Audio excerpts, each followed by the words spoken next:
I want to share with you a type of paper that I did very well on in philosophy, a branch called aesthetics. So I thought I could share some of my own work with you, and since it's already been graded, uh, there's no problem in sharing it. So, the Dionysian idea of Nietzsche is a force that helps fuel vitality, individuality, animation, intoxication, and has more of a chaotic touch.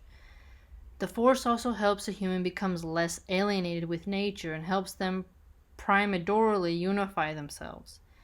The Dionysian also helps release a person's inhibitions and helps even to allow themselves to be excessive. Moreover, the Dionysian emulates to humans the fact that pain begets joy and provides a lethargic component for humans that further helps them deal with the past personal experiences.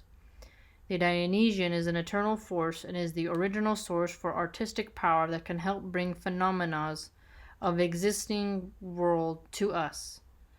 Music and tragedy are part of the Dionysian force also.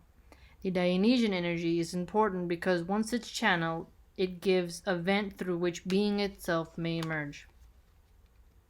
The Apollonian force has structure, order, and is more of a calm and free type of thing from wild emotions.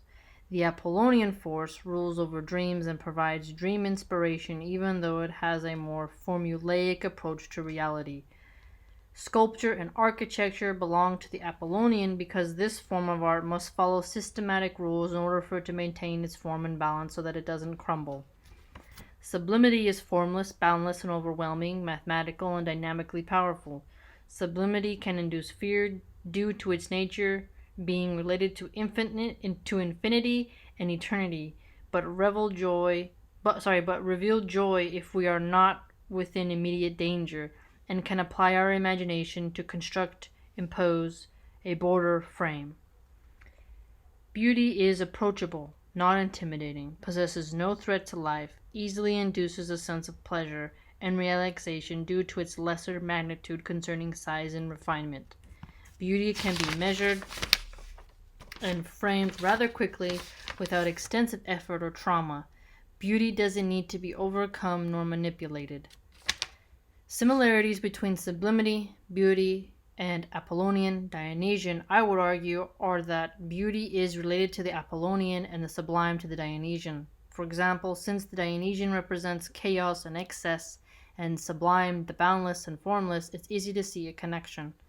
If there is too much Dionysian energy, then it would be difficult for molecules, beings, ideas to connect and have cohesion in a situation where there is chaotic and excessive elements.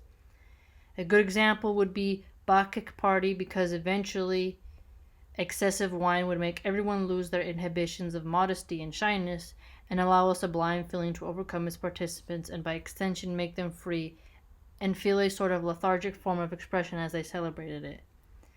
Beauty and the Apollonian in excess would create too much structure and lose flexibility and excitement.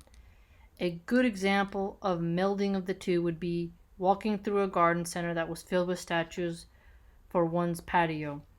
Yes, they are beautiful, but one doesn't become overwhelmed as they walk down the rows of statues for sale and might even zone out as they do so. After a while, the statues might all blend in with one another and none would seem to stand out. Their uniformity would create their own dullness and death. Furthermore, Apollo, after all, rules over the beautiful and dream illusions, which helps hallow people due to dreams, nature being beautiful in and of itself, and since beauty makes us relax, especially concerning our inner world of fantasy, it's not a stretch to see the connection. Connection and similarities between the Apollonian and Dionysian is that they both express themselves on a continuum. Both participate in nature and art. Humans and art both need a mix of both, or else they become dead. And every being participates in the struggle between order, Apollonian, and chaos, Dionysian. Moreover, both forces can be found in the artist and the viewer when it comes to art, and both are empirical manifestations of being, and both are physiological phenomena. So that was like a mini quiz we had to do.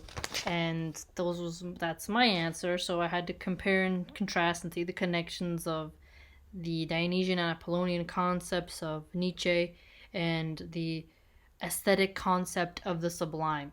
So I hope you liked it. I hope you understood it. Yeah.